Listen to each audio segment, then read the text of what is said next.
We're continuing a sermon series called Altered. Oops, I just double pumped. That's okay. We're good. Altered is all about altars throughout the Old Testament. So we've been making a journey. You can see where we've been. If you ever want to catch up where we've been, we have a YouTube channel. We have it on Facebook. We also have it at wordserve.org/sermons. And I know what you're thinking. Bill, why are you saying WordServe? I thought you were Union Chapel. We are, but legal paperwork and technology take time to catch up. This is what I've learned. So we'll get there eventually. But for now, wordserve.org/sermons. Today we're talking about wrestling for freedom, which sounds ironic and maybe is. And it all starts with a guy named Chris. You may recognize Chris. Now, Chris's name could be Mike. And seeing and doing that, I just hit 50% of you. Right? His name could be Bob. His name could be Bill. His name could be Cindy. His name could be Susie. His name could be Gina. We're all a part of this culture, and this culture is very performance-driven, very image-sensitive. And so as we go through our daily lives, we're encouraged by the culture around us to present certain things, success, determination. Maybe it's a certain area that you want to excel in. But we're performance-driven, are we not? And if you don't believe that, try saying, I don't really care how I do or what anybody thinks, and see the look on the faces of the people you're talking to. They'll be like, oh, you just said a bad word, right? Yeah, this is performance-driven culture. This is the way that we live. And so oftentimes we will do things that enhance our performance, or at least the appearance of our performance. It's not something that we want to do. It's not something that we're even called to do, but it's something that we feel the need to do because society demands that we perform. It's almost like being on a show and you got to step onto the stage every day. I don't know if you've ever felt this feeling when you get up in the morning. It's like, man, I got to get ready to go. I got to get the kids ready to school. I got to go to the meeting. I got to go to the whatever. I got to go to work. Wherever it is that you go, and you feel like I have to put my mask on now because I'm about to go out in public. Have you ever been there? Any mask wearers here today? Yeah, we do it all the time because we are performance driven. We can't let the chinks in our armor show, right? We have to live up to the standard. But whose standard are we living up to? See, when we are performance driven, we're living up to the standard of culture, maybe not necessarily the standard of God. There's a huge, huge difference. And so Chris is typical. He's doing everything that he needs to do, and he realizes he is so attached into performing at his job. And when he gets off his job, he's a soccer coach part-time. So he's all about performing as a soccer coach. And man, does he hear about it from the other parents if he doesn't do it exactly right. They're going to dock his pay. Now he's not getting paid, right? Yes.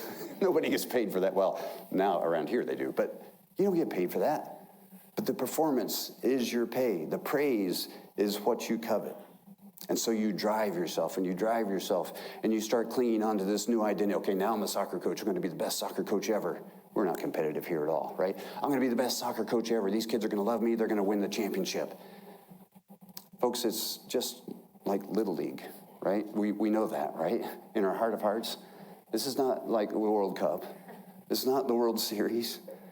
Whatever happened to let kids be kids? You know, this is just me speaking as a former soccer coach of 3 girls. I did this for years. I started before the internet was even there, right?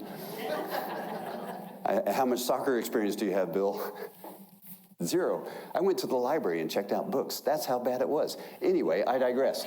So I tried to get into this. This was me, right? And at some point, you get so attached to this performance and this idea of I want to be the best coach that you start to lose a hold of other things, like maybe your relationship with your kids or your spouse, or maybe your humanity. I found myself as a soccer coach, coaching, I forget how old, I coached all 3 of my girls, different ages, but this is probably like 9, 10 years old. And you coach them and you try and get tactics. And at first you celebrate the big wins, like, hey, they're all facing the same direction. This is awesome, right? Hey, nobody picked a dandelion today. Yeah, nobody did a cartwheel when the ball wasn't near them. Yeah, this is the small victories that we celebrate, right? Well, there was this one day that they just clicked. I mean, the team was working beautifully. They stole the ball. They passed, boom, boom, boom. I had my 2 strikers running right down the field and the midfielder right here. I'm like, oh, this is beautiful. The defense is overwhelmed. These 3 are lined out. They can pass any direction, and there's a sure goal. And this girl on the right side dribbled the ball all the way down and shot it at the goalie, and the goalie was standing right there. Now, I was thinking to myself, well, they're just young kids. They don't really understand the game. No, I was not thinking that. I said out loud, pass the ball. And I realized, it's like toothpaste. Once you get it out, you can't take it back. It's like, I looked around to see who was looking at me. I'm just going to kind of try to blend back into the crowd. That was totally inappropriate, right? But that's we get so absorbed into that identity, that performance-driven role, that when it shakes us, we get upset. We lose track of what's really important. And what was really important was those relationships with those girls. It's not how they win or lose. It's how they live at that level. So the coaching takes on a whole different role. It's not just about the game. It's about life. It's about community. It's about teamwork. It's about leadership. It's about all those lessons that are informal. See, I forgot that in that moment. And like Chris, you get to a point where you're just flat out exhausted. Or you realize at that moment, man, something snapped there, something is not right. I got to rebalance here. And so you start to decide, what is it that's worth holding on to? And what is it that's worth letting go of?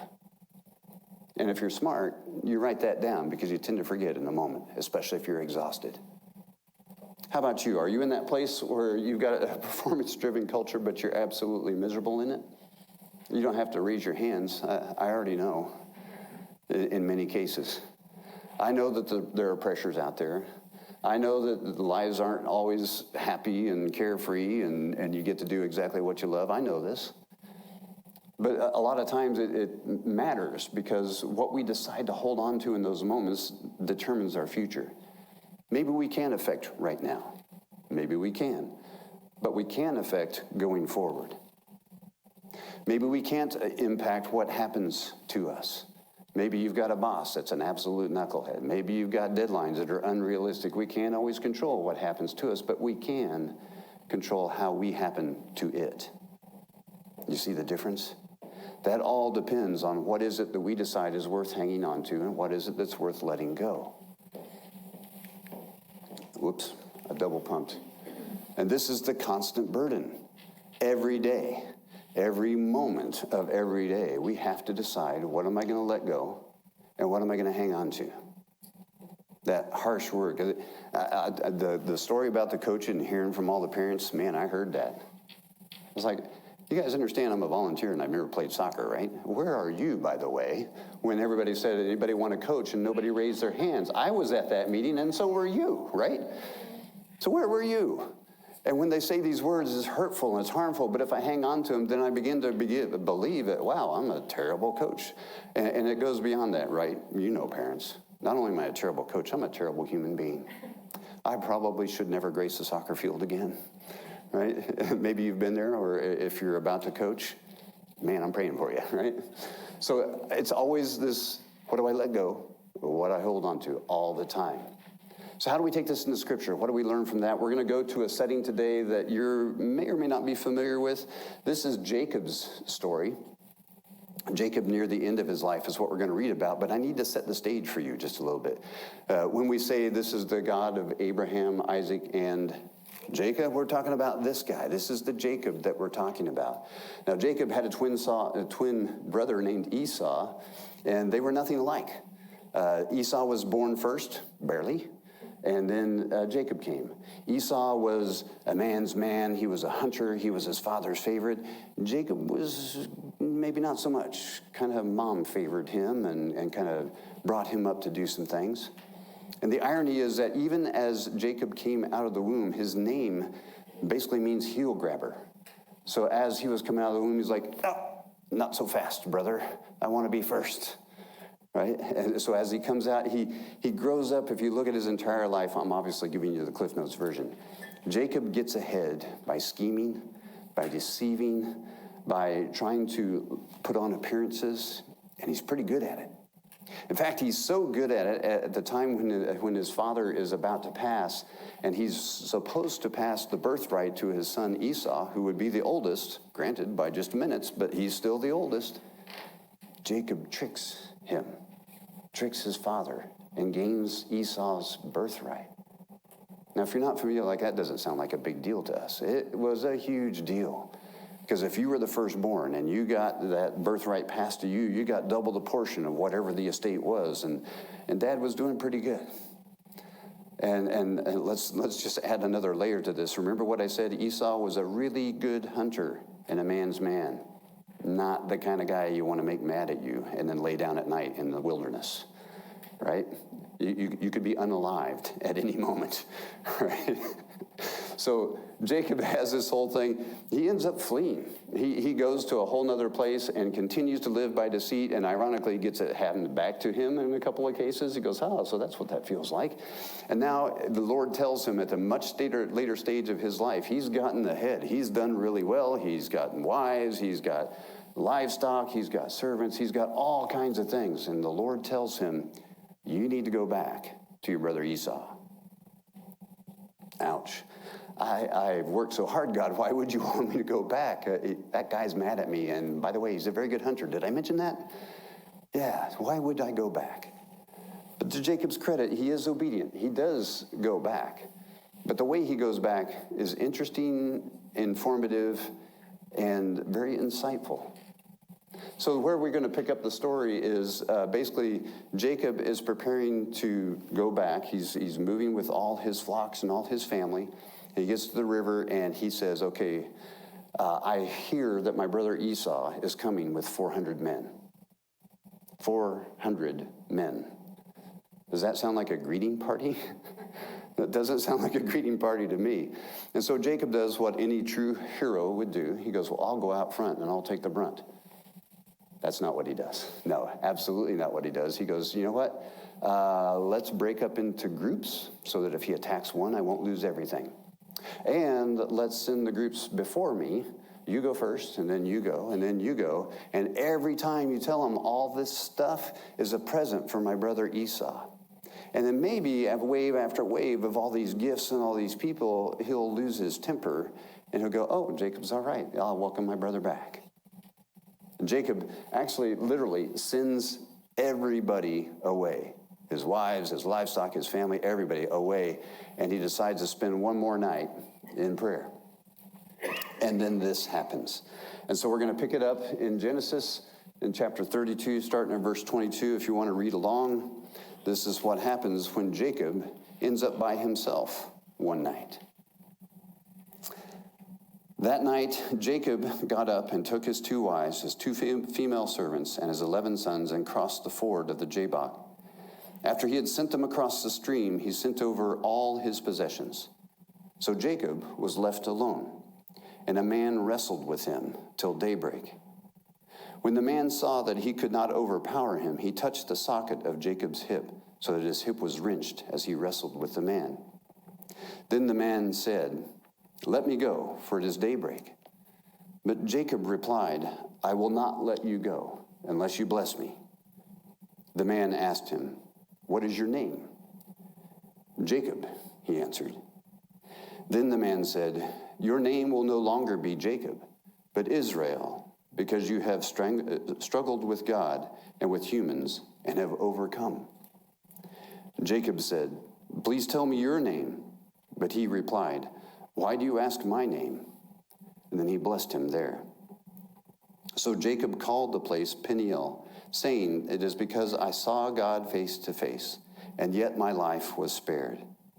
And the sun rose above him as he passed Peniel, and he was limping because of his hip. These are the words of God for the people of God, and for these words we are grateful. So Jacob, all by himself, having given away everything that he owned, finally meets a divine character. Some would argue is God. Some might argue is Jesus. Doesn't matter. It's a divine character representing God. And he wrestles all night long. And the interesting thing, we're going to unpack 3 different things.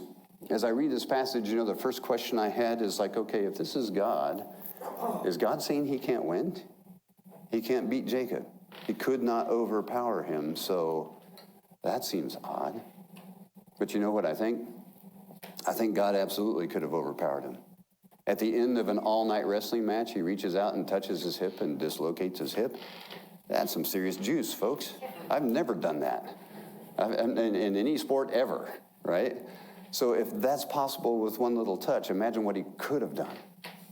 So it's not that God couldn't win. It's maybe that there's some value in this struggle, that God is recognizing that there's a change going on in Jacob overnight during this wrestling match.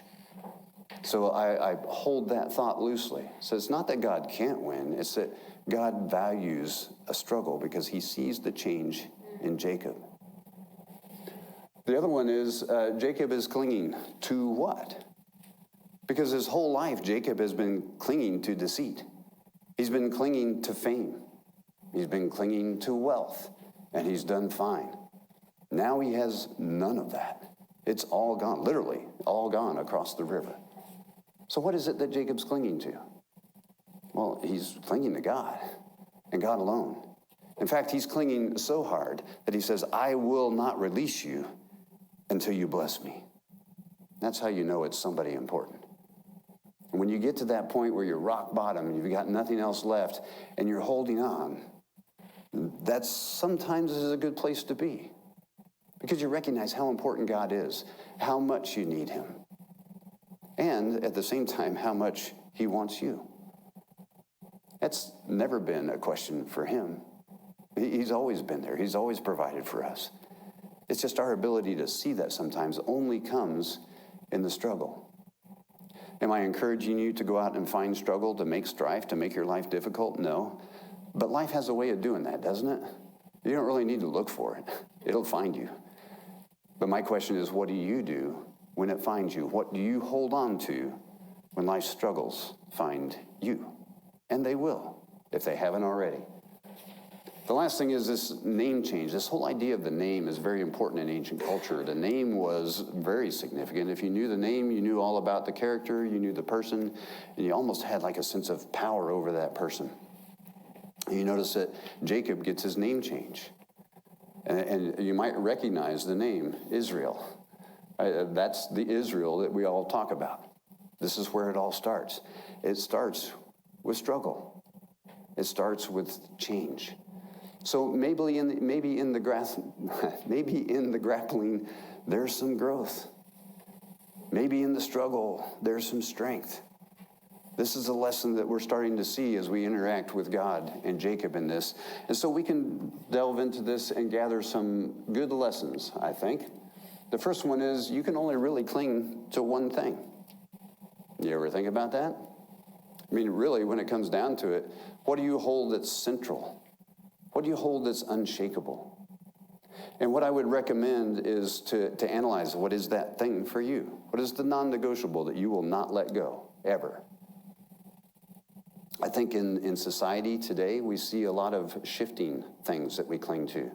At this point, I'm going to cling to this. Until it no longer serves me, then I'm going to let that go, and I'm going to cling to this because it looks shiny and bright. And they promised me on the internet that if I just tried it for 14 days, it would work. But now that doesn't work, but there's another one. There's a promotion. I'm going to cling to this. And so we bounce back and forth, and we never have any integrity in what's central and core to us. So no wonder we feel like we're buffeted about by waves. No wonder we feel like we can't get our footing under us. No wonder we feel like Chris. Because we've lost the one central thing that anchors us always, and that's God's presence. You can only really hold on to one thing. So my question to you this morning is, what is the one thing that you're willing to hold on to no matter what? What's the one thing that will serve you? It may not look the shiniest, it might not have the best promotional materials, it certainly doesn't have the playtime in our modern culture that everything else does, because you can get all kinds of advice, all kinds of life coaches, all kinds of programs, but you can only get one God. And frankly, that's good news to me. I don't have to look at all those things. I know exactly where to look. It's always been here. It will always be here. You can only really hang on to one thing at a time. So what is it that you're hanging on to? What identity has been formed in you? As we talked about last week, our identity informs how we behave. So what's your identity today? Is it soccer coach? Is it PTA mom, or whatever they call that now? They probably don't call it that. Is it cookie lady? Is it coffee person? Is it sound tech? Is it worship leader? What's the title that you hold on to today? Because the real title that we all share in common is child of God. That's a great title. I dare you to come up with one that's better. You can only cling to one thing, so decide what that is. Here's the other one. God doesn't dominate us, but he will engage us. I'm going to use another jiu-jitsu example. Why? Because it's just fun. So in jiu-jitsu, where I mentioned last week, it's the art of folding clothes while people are still in it, right? So you grapple with each other, you do all kinds of submissions and groundwork and all this stuff.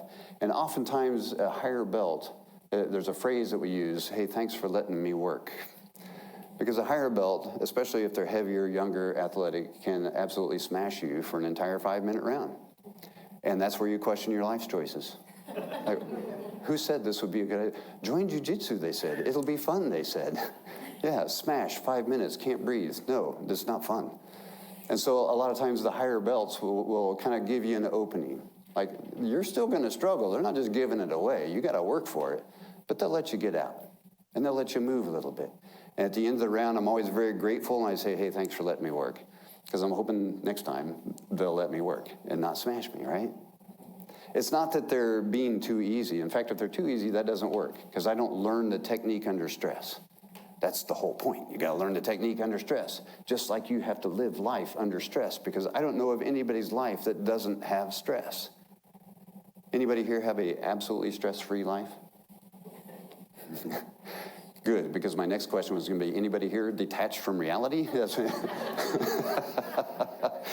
Yeah, you have to learn the thing under pressure, and a good upper belt knows exactly how much pressure, right there almost at the failing point, but yet they let you succeed, right, that time.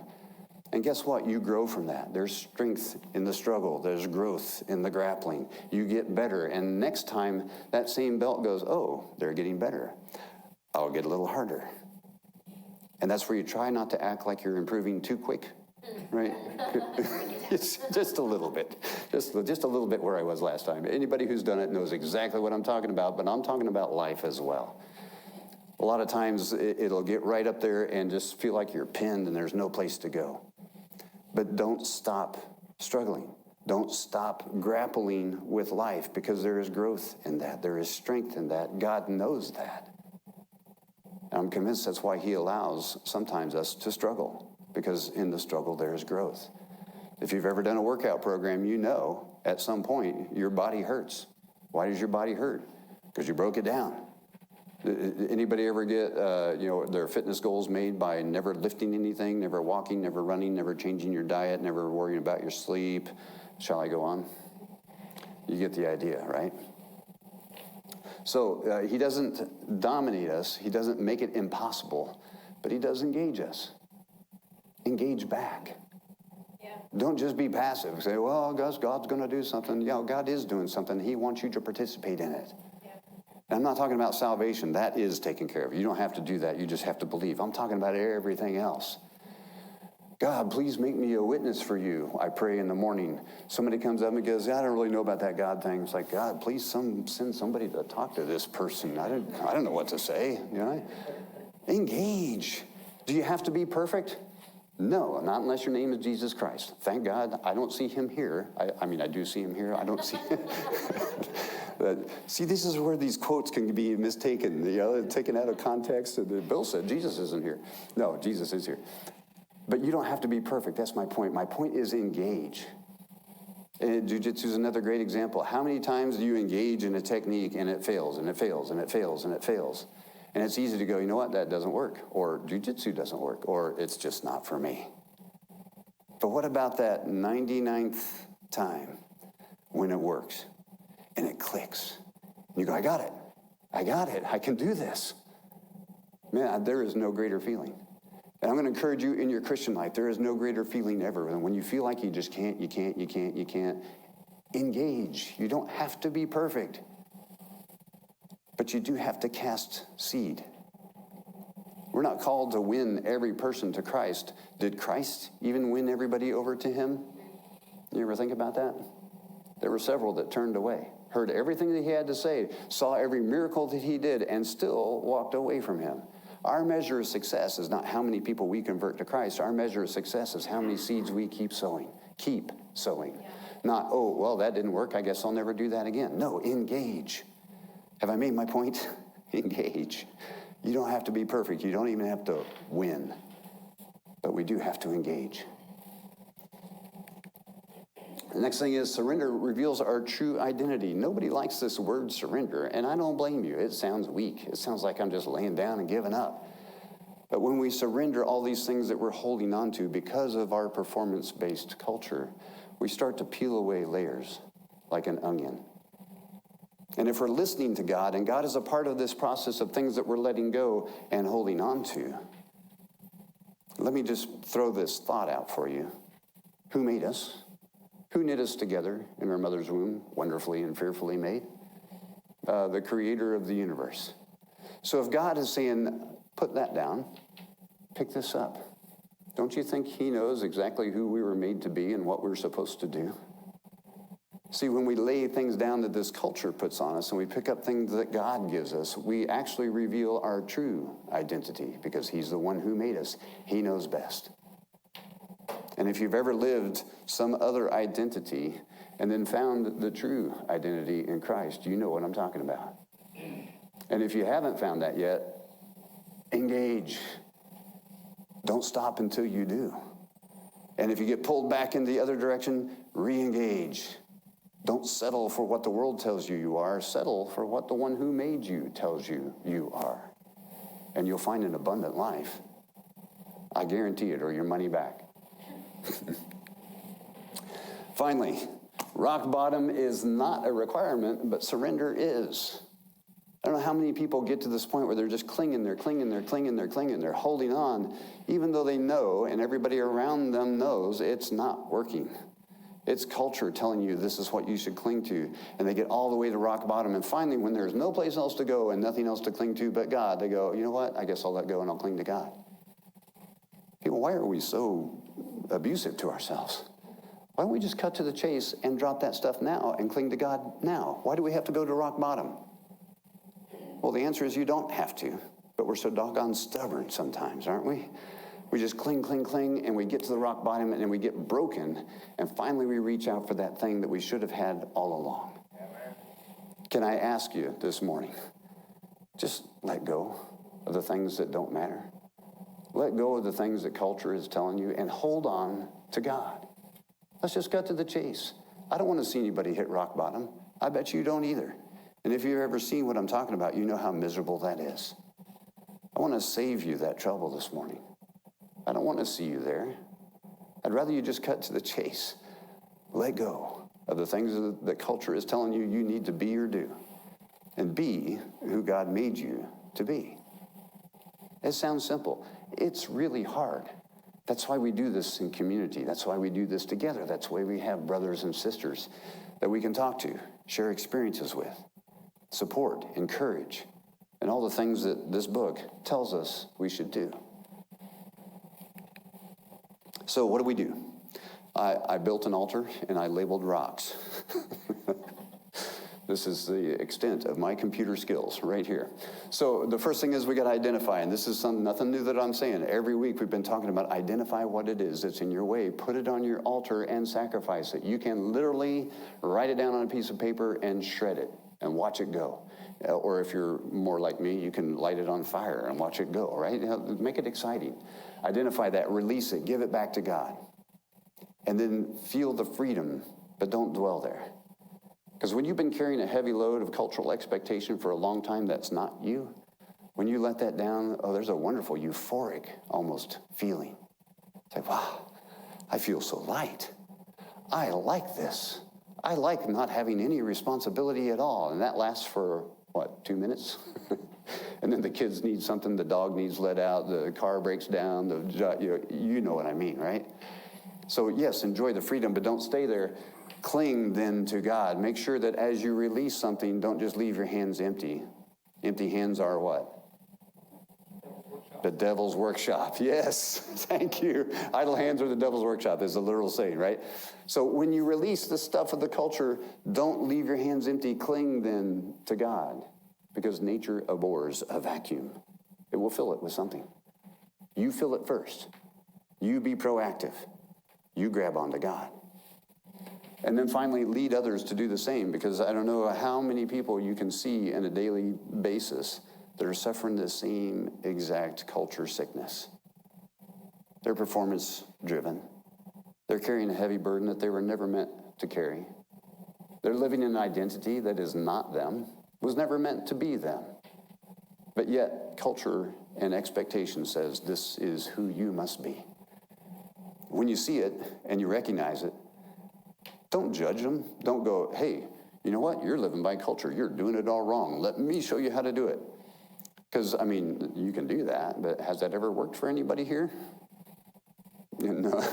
Has anybody ever tried that here? Maybe that's the first question. No. No, another way is go, hey, man, I see that you're under something really heavy. You want to talk about that? Hey, I understand that you're under a lot of stress. I can see it. Yeah, I mean, I can see that you're bearing something super heavy. Would you want to come to a community group with me? Just hang around a bunch of guys and girls, talk about things. Hey, have you ever heard of this guy, Jesus? He has a yoke that's easy and a burden that's light. I'd love to tell you more about him. Would you like to know? See, evangelism is not that hard.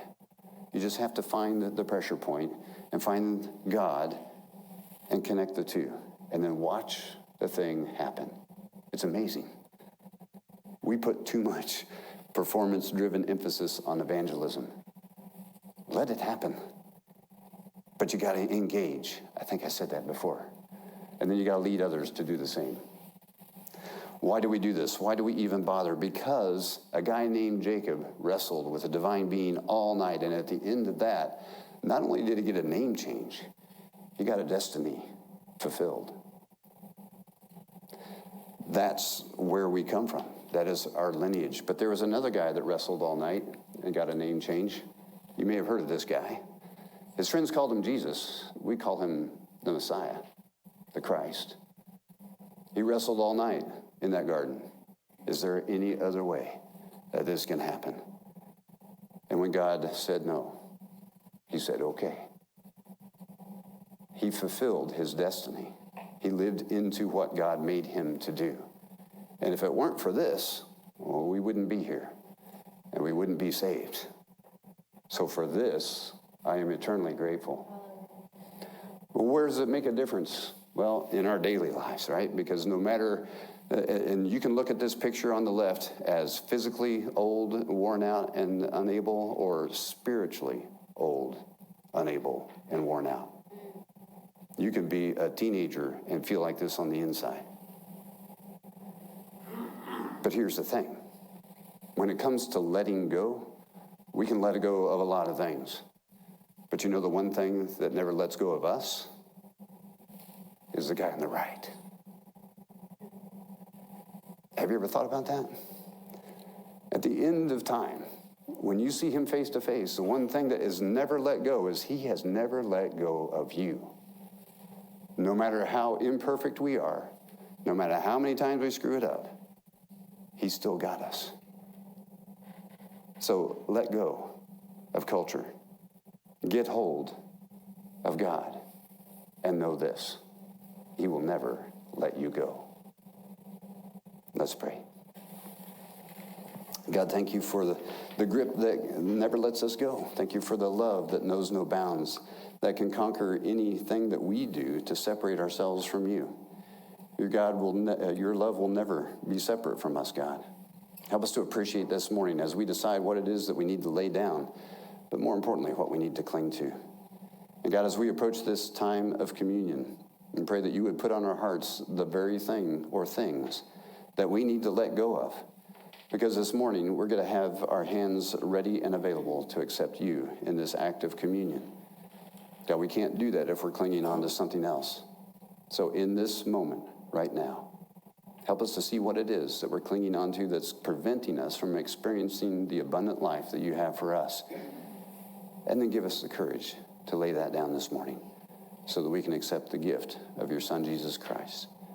I pray this in Jesus' name. Amen.